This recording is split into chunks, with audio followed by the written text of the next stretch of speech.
we are here with the Fabulous Equinox Orchestra with Jeremy and Clay, and we're going to be talking a little about their zone of genius and a little of their backstory. And so, guys, you know, we've been chatting here for a little bit before we started rolling the cameras, and I did not know that y'all knew each other for as long as you have. So, yeah, we have been. Why don't you start this story off? Well, I'll start the story off, kind of like we're doing our stage shows. Yes. We tell There the you story. go. Tell the story. So we are from a little town in North Louisiana called West Monroe. If you're not familiar with West Monroe, it is the home of a Duck Dynasty, the A&E phenomenon that swept the nation. Yeah.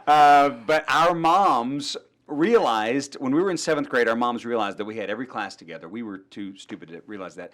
And at open house, they met and they were at every class with every teacher for 7 periods straight. And out of hundreds of kids, our schedules were identical.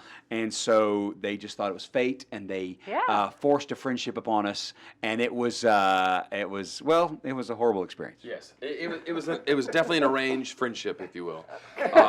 So we, you know, and of course we did elementary school, we did middle school, we did high school. We started all our first bands together. We went to college together. We were roommates in college, and all of our musical experiences were together.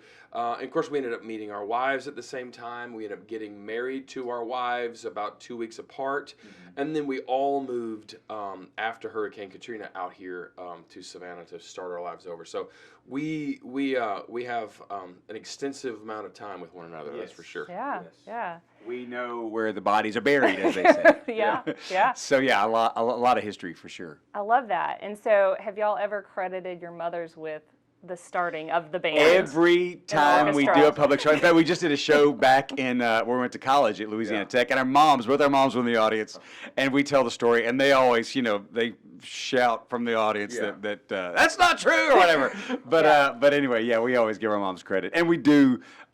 We always say we give credit to our moms and to all the moms, because moms deserve our love and praise, and because moms are the ones that raise. God bless mom. The hand that rocks the cradle rules the world. That's it. Exactly. And so we met through the wedding industry, and actually through a mutual friend, Stephanie Maupin, who owns Holly Oaks. That's right. And the first concert that my family ever attended with y'all was for your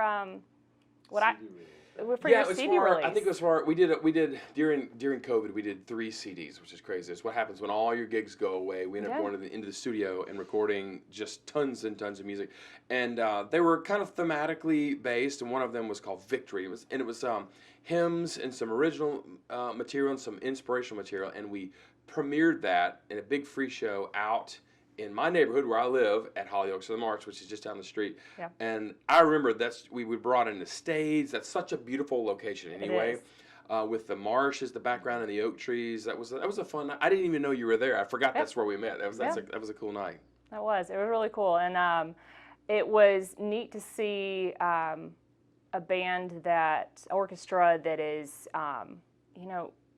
just heavily rooted in the neighborhood in Savannah, and y'all have called this place home. And it's funny, we did during COVID, we did several neighborhood shows where we we had a whole program called SOS. It was like, what was that? It stood for something. Summer Outdoor Shindigs is what we did.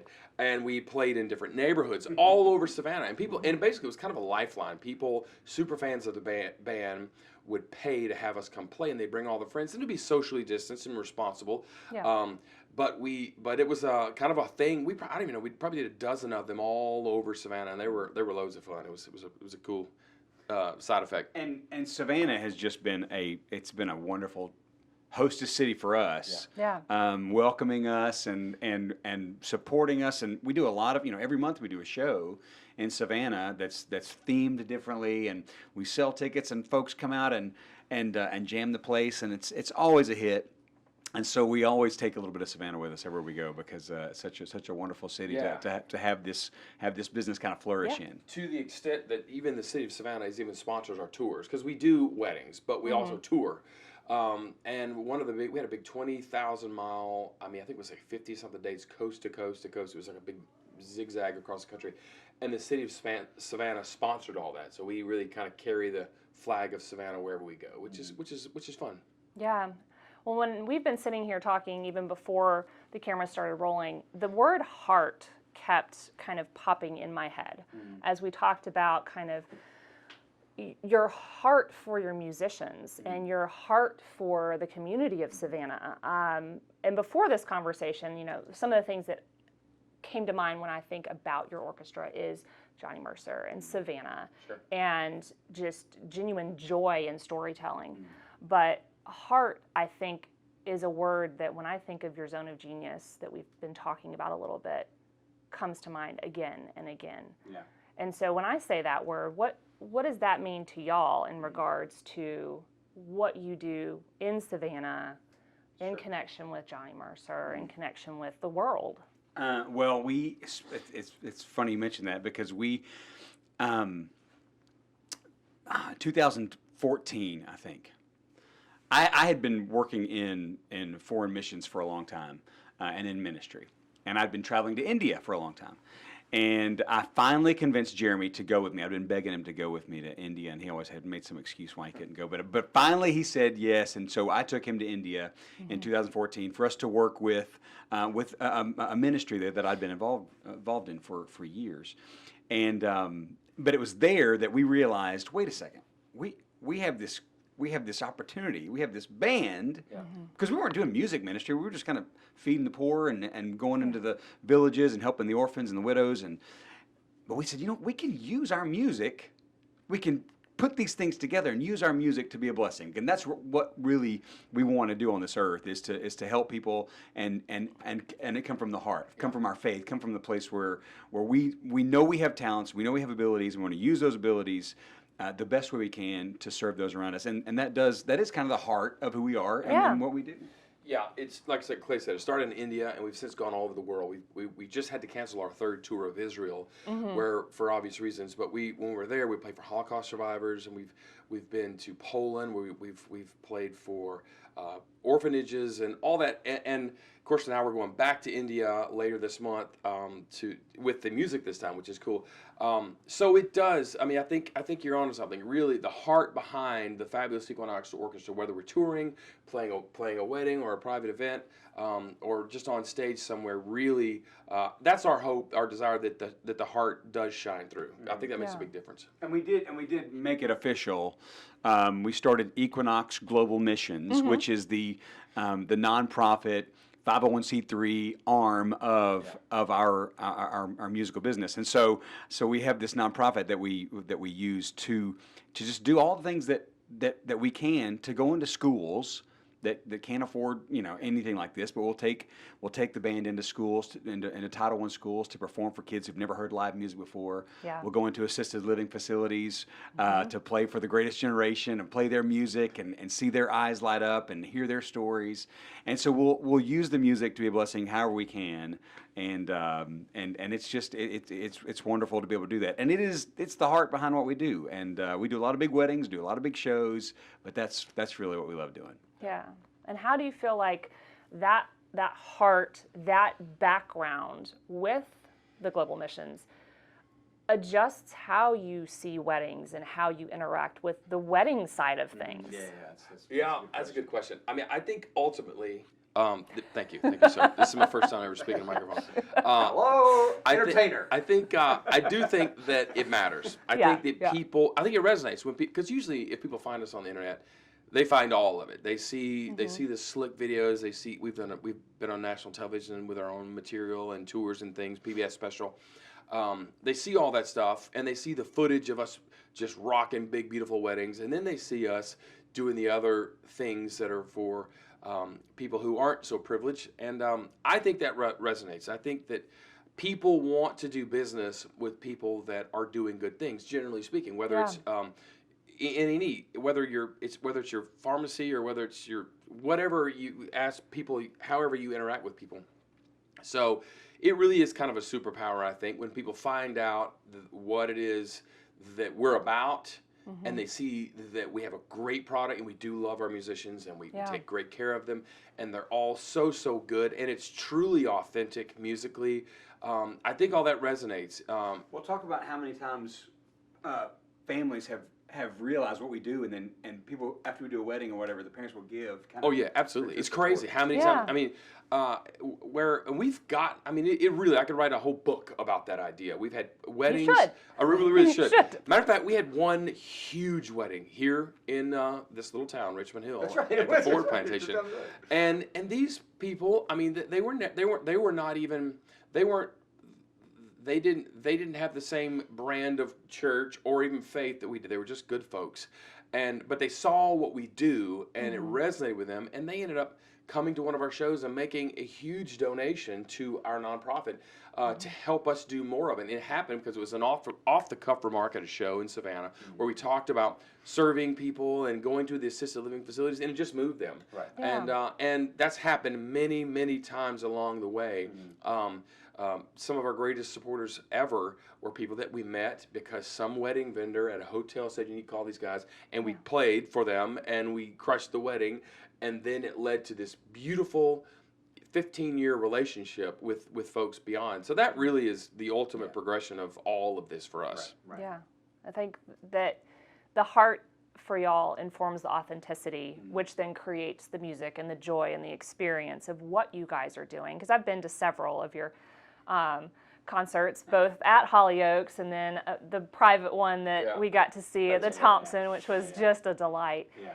And I think that it sets y'all apart when it comes to what you're doing, is that having that as the cornerstone of who you guys are. And Yeah, and just to speak to that, we have,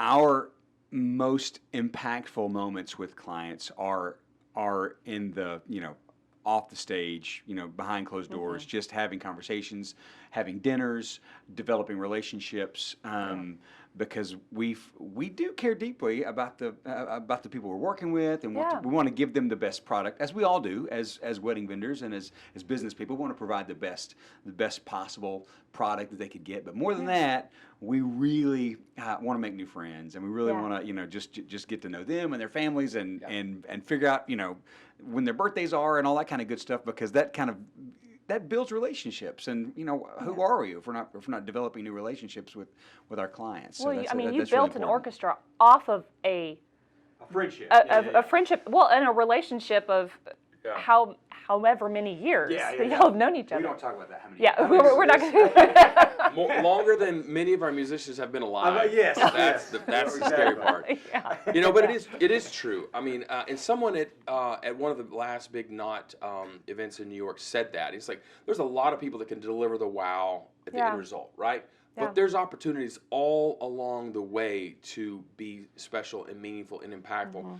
And that is the gold, that they really. And I remember at Engage, Brian Raffanelli talking about how COVID affected his business, and he is unique because he has some crazy high-end clients, and I remember him telling a story about how all his businesses went away, and just like so many other people, just crashing, right? And he had people with very deep pockets that have a deep love and appreciation and respect for him came to the table and just said, and they just blessed him financially. They're like, this is for you. We know that you need to keep the lights on. We know that you need to keep your people. And that's kind of like an extreme example of the relationship making. And that's where we really excel is just connecting with people. Again, whether it's playing in an assisted living facility, or it's just connecting with the mother of the bride or a bride and groom who are, we're working with. So it's, that's really is probably the most special part of all of this. Yeah, absolutely.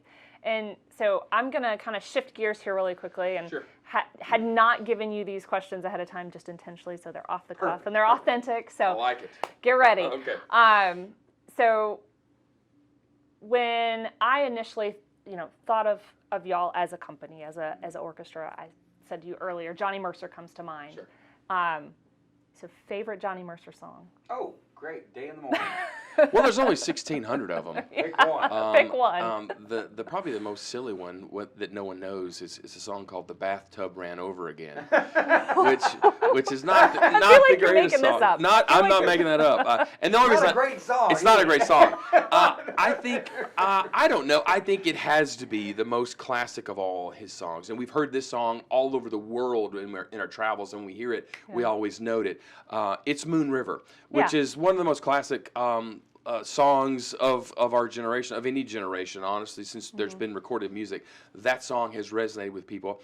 And the cool thing about that song is that it was entirely informed by Johnny Mercer's experience in Savannah. And there's Moon River here in Savannah, and it's like, I mean, it's an iconic song. People from all over the world know it. So that's clearly the favorite, I suppose, right? You have another one? I was not You going to say got to that. top the bathtub one now. I had a chance to think about it because, you know, because Yeah. you're running mouth, so I could think. Gave you plenty of great room. I think about it in terms of what I like to sing. Yeah. What I like to deliver from the stage. And my favorite song to deliver from the stage, I think, of Johnny Mercer's is One for My Baby, which is just a great drinking song about a guy who had his heart broken, and it's just, the lyrics are. I mean, Johnny Mercer was a master at lyrics, and it's just, you know, it's 2:45, no one in the place except you and me, and it's just a wonderful story. And I love to tell a story through song. I can see it, I can deliver it, and I dig it. That's awesome. So it's a great song, that's for sure. Yeah. I mean, there's so many. I mean, there's "If I Ruled the World," which was a song that was very, very. Yes, it is. Uh-oh. You gotta cut this part out. We're going to have to take that out. Sure. I mean, I guess I could Google it. There's a debate. It may not Oh, be. man. Okay. We recorded it. We did record it. It wasn't. Yeah, we Mercer recorded song. it on Great American Swagger, not on Mostly Mercer. That's a great song. But is I great. don't remember who wrote that song. I don't Is either. that Frank Letzer maybe? I don't know. There's literally so many great ones that it's hard to. I mean, whether it's just something like Clay, like just resonates with him, you know. But the thing about it is, he wrote a great majority of all of the Tony Bennett, Frank Sinatra, Dean Martin songs. I mean, it's just a really high percentage of them that are Johnny Mercer songs. Yeah, which are all my favorites and classics Sure. and fantastic. So, another tough question for y'all. Tough. As we wrap this up, if you were not able to sing or play music anymore, what would you be doing? Oh, that's easy for me. I spent my entire life as a preacher's kid, and then my first job. I mean, right when I graduated high school, I started working as an intern at different churches as kind of a ministry intern, a pulpit preaching intern. And so I did that for a long time. I was in youth ministry for a long time. My full career for most of our marriages and lives was working in church work, doing church ministry, doing mission work, and this was a side hustle. So the music was a side hustle, and I was doing ministry full time until it got to the point where, like, you know what, I need to, you know, take a step down and do this. And so actually, it's funny that you've mentioned that, because I'm actually going to, I'm in seminary right now. Right, I'm you've working got on the parking lot. I've got the parking lot pastor, which that's right. if you're listening, you can follow me on all the streaming platforms, Parking Lot Pastor. So yeah, I would be teaching, studying the Bible, teaching kids. Mission work is my heart. I love traveling to foreign missions, so that's what I'd be doing. What would you be doing, Jeremy? Well, most likely. Well, it's funny because I do think that we'll both end up doing mission and work with the music. Probably is going to be the greater part of the next chapter. I mean, I have a sales background. I have a business background, and I love this business. I love all the aspects of it, and I love to coach. And I love to. We premiered a new professional development for young artists or for artists of any age at one of the last arts conferences we did in Durham, North Carolina, and it was such a hit, and it was such a joy, because musicians and artists of any kind, they're great at their craft, and photography is probably the same thing. Oh yeah, it's like you're great at you're gifted at it, but that doesn't mean. I mean, we always say, unless you're the next Miles Davis of what you do, you're going to have a skill set beyond just the doing, because there's a billion people that can do the doing, right? We're good at the other stuff. That's what I love. I get up every day early and I work really hard on all the other stuff.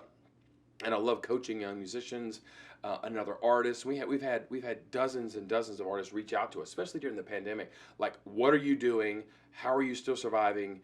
Help me. And Clay is great at this too. So I think that's probably what I would be doing. I love the fact that you both have such a varied background, and that like, if this side hustle that became this big, huge thing. That you have that background to lean back into. Right. And with us being in a brand new year, 2024, what is the thing that you are most excited about? Oh, goodness. So now you have a chance to Well, I mean, I think we have some dreams and visions and things that we've plotted out for this year. Yeah. And for the next 10 years. For me personally, I've got a lot of changes happening in my family. My daughter is about to graduate college. Yeah. My oldest daughter, my son, is about to start college.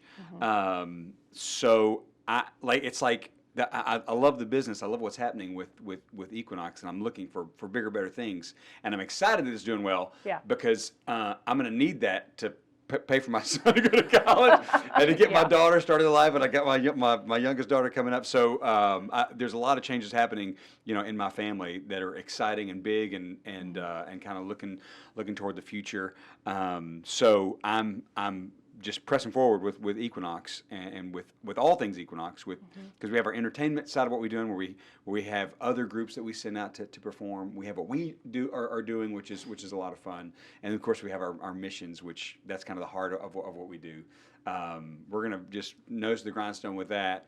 And then I'm going to watch my family thrive and all the things they're doing. Yeah. Good answer. Good answer. Yeah. There you go. Like Family Feud. Good answer. Good answer. Good Now answer. you've got to top that. Now I gotta tell you. I mean, I don't know. I'm the kind of person. It's funny. I'm the kind of person that takes the first week of the year, whatever, because it's like a mad dash for us. It's like Christmas is insane. I can't even imagine. We're touring. We're playing parties. We have 3 or 4 events a night sometimes, and then it hits Christmas and we have nothing but till New Year's. Right, and then we just did our 15th season at the Cloister at Sea Island for New Year's Eve, which is a huge party. And then January slow, we have a big arts conference in New York we go to. We have a mission trip to India planned, which is great. But during the slower time, I start thinking about all of the things that I can do better. Yeah. As a father, as a husband, as a leader, as a teacher, as a musician, and it's like a full slate of all the things that I'm trying to work on. But I'm excited about, I mean, that's one of the things, I guess really just the whole thing is exciting because it is so diverse. We do so many different things. We have tours, we have international travel, we have crazy, huge, amazing private parties and corporate events. And again, we have things that we want to do, and like, we want to go back to Israel, which we dearly love. We want to go to Italy. We're going to India, which is hard when you're going to Italy, India, and Israel. All starts with an I. I mess it up every time I start talking about anything. Geez, yeah.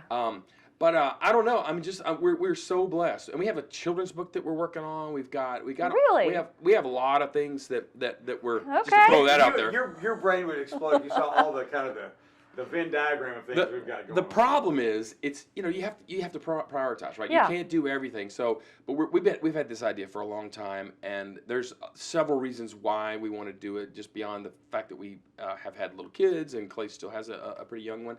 So we're just, I mean, it's exciting to be in a business that you wake up every day and there's a new dragon to slay, and there's new exciting things coming. So we're rarely bored. That's a good thing. That's a good problem to have. Right. Rarely bored. And we work in a business, even in the wedding business. It is a creative business. It's a world that we live in that we get to imagine and to dream and to create and to build and just kind of explore thousands of different pathways, and it's just it's a blessing. I just thought of one other thing. One of the other things that it's exciting me is we're actually, and we haven't released any details on this yet, but we're actually starting a new band because we have such a high demand for us, and it's what we do is such a high quality that it's going to be basically another something very similar to us, so we can serve more people. Yeah. Because we have a vast team of musicians. I mean, the musicians that work for us, we have to have many of them because they have other things. They have families, so we don't always depend on the same exact people for every type of thing. So that's pretty exciting. We're adding a couple of new singers, so that's something that because musically, we talked about Johnny Mercer, but we do everything from the Motown to the party music to even country songs and newer songs, and that's the future. I mean, people want a diverse set of music for their special occasions, and of course we scale it up to a full big band with strings that's so beautiful and gorgeous. There's such a wow visually when you see that, all the way down to jazz trio. So there's a lot of diversity in there, and we're excited about all of it. That's amazing. That's awesome. So last two questions that I have for y'all. First being, if you were talking to a brand new musician getting in, I mean, you guys do that all the time, but they're wanting to get into the wedding industry, they're wanting to do something similar. Sure. What would you tell them?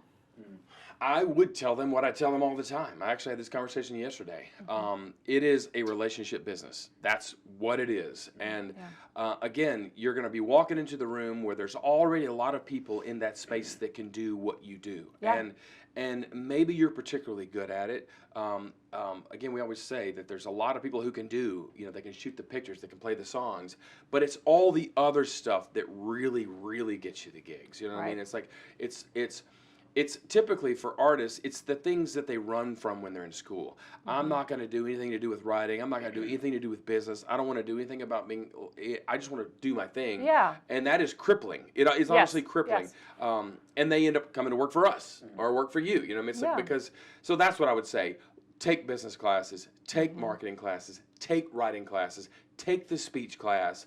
Do all of those things, because if you can't do, and of course in the world we live now with social media, you need to be well versed in how to tell your story. Yeah. And it's a normal thing for artists to feel weird about telling their story. I don't want to talk about me because it sounds like I'm saying how great I am or whatever, but that's what you've got to do. You don't have to do it in such terms where it feels like you're saying, look how great I am. Right. Because that's not what we do. But that's what I would for sure. And I can think of other things too, just about what define your why, because and that's Simon Sinek's books, I think, and that really gets you to the heart of what it is that you're doing. Because we have young musicians all the time that come through, and they don't know who they're going to be yet. They're not there yet, and they're unsatisfied, and the paths that they're choosing are not going to lead them to where they need to be, where they want to be, and that happens all the time. They end up coming back, and we've had guys who've been with us for years, and they've gone to New York, and they've played their hand in New York, and then they call us back. It's like, I have no idea how to do it, Jeremy. What do I got to do? And then we kind of walk through some basics, and again, we see it. Even if they stay in New York, whatever, they find what's special about them. They find some joy in life from other things other than just the art. That brings them a fullness and that they'll never find in the music alone, that's for sure. Yeah. Thoughts? Or I can give you a different question if you want. That was a lot. That was a mouthful. That was a lot. I would just in a good way. I'd add one more thing, especially if we're talking about the wedding industry. That this is, if you're an aspiring musician or an artist in any way coming into this is a service industry. It is. 100%. This is not, you're not here for yourself. You're not here for your own glory. You're not here to be the star of the show. The star is the bride and the groom. Right. As long as you're serving them and putting them up on a pedestal and making them feel special and awesome, then you'll win every time. Because this is, it's not about me. It's not about us. It's not about you. It's about you have something else you want to say? Okay. However, we did play a multi-million-dollar wedding, and this is kind of weird. This is funny. And as the reception starts, Lionel Richie walks in, right? So, in that case, Lionel Richie quickly became the star of this sweet girl's wedding, which is not normally. But Clay's exactly right. It is service, and we're here to serve them. Yes. Yeah. Okay. What else? Thank you. The last thing, I'm just curious. We so rarely get to talk to other wedding vendors in a way that says, hey, if I could just give you a peek into what we do, and beyond just what we've talked about today, what would you want planners, photographers, wedding vendors to know y'all need when working with them? To hit your zone of genius, to hit the thing that y'all do well, what would you want the rest of the wedding world to know you need from your vendor team that you're working with? You have something to I say? have something. Okay, go ahead. Well, believe it or not, I have something to say. I'll talk and you can spit. I'm so shocked. So for us to really do what we do, I mean, obviously, we focus in on the musical vision, Right. and there's 1,000 little details that we have to have before we can even get to that point. Right. Like what time this starts, what's the vision, where is this, is there PA, is there lighting, is there what kind of tech do we have to have at this position of the wedding, or this part or this part? All that affects the crew we bring, the gear we bring, the amount of money we charge, and we don't ever know that off the top. Sorry, we that's something that comes later on. So understanding the details of the timeline, the place, the spacing, entirely informs what we're going to do artistically for the. These people they might have a vision for. We had a bride one time that wanted the entire audience to wear, the entire congregation, the entire guest count to wear all white. And she wore a beautiful colored dress. And they wanted a 16-piece string orchestra and a white grand piano. And none of those details came out in the early conversation. So, of course, you have to revise the plan as those things come. So I think just speaking to other vendors, it's like, knowing those types of things. And then we have to house our team to some degree when they're on site for 8 hours. We have to feed them. Sometimes we're at a resort and there's no food. So those are all the little things, because we're managing a small army. Sometimes we're traveling, pulling up in a 45-foot tour bus with a trailer. Where that thing's going to park. We just did one at the Ritz-Carlton in Amelia, and it was so challenging just getting it in and out. And it was raining. It's like, so I guess for us, because we usually show up with a pretty big team, there are 1,000 other details that we need to know that affect what we're going to be able to do. So that's really primarily between us and the planner, I guess, and the creative team, the designers, and then visually is a big part of it too, because we have learned that people primarily listen with their eyes. Yeah. So regardless of how beautiful the music is, whatever kind of wow music there is, if the lighting is not on point, then it just falls a little flat. And we have some lighting, but usually we just ask the lighting team who's doing all the lighting for the whole venue to light the stage. And there can be a great additional cost to doing that on a really high level. You're moving lights and all these things, and so that's there's just a lot beyond the music, if that makes sense. Yeah. Yeah, I mean, I was trying to think of the times that we've been the most challenged in weddings, and for me, I think the thing that I really want beforehand is to talk to the bride and groom. Yeah. And there goes back to who you guys are. There have been times where the planner, bless their heart, for whatever reason, have been like, we'll communicate to you with the bride and groom, and it's just hard for me because I've got questions and I've got things that I want to just know who they are, so I'll know, can kind of feel like I can develop the arc of the evening, entertainment wise, to be perfect for them. Yeah. And so I feel like just knowing the bride and groom in advance solves 1,000 problems. Yeah. Just having a conversation with them beforehand, and I know sometimes it's especially if they're a high-end client, sometimes it's not going to happen. They want that. But they want to be able to pour it all into the planner. Right. But it does help. It helps more if to talk to the bride and groom ahead of time. But I know that I can't always have my wishes. But that's what I would wish if I could have anything like that, for sure. Yeah. Well, I think that goes back to what we've talked about this whole time is the authenticity, the heart, the relationship that between the two of you that was orchestrated by your mothers. Exactly. But it leads through that whole vein of heart and authenticity and relationship leads through what you guys do and who you are and just what you provide as a service not only to your couples but to the rest of the world through your global missions and everything else. And cool. I appreciate you guys coming in on a very windy day and chatting with me about what you guys do and how this all started. And so I appreciate your time. Well, clearly, we like to talk. That's right. Yes. And we're okay at talking about ourselves, too.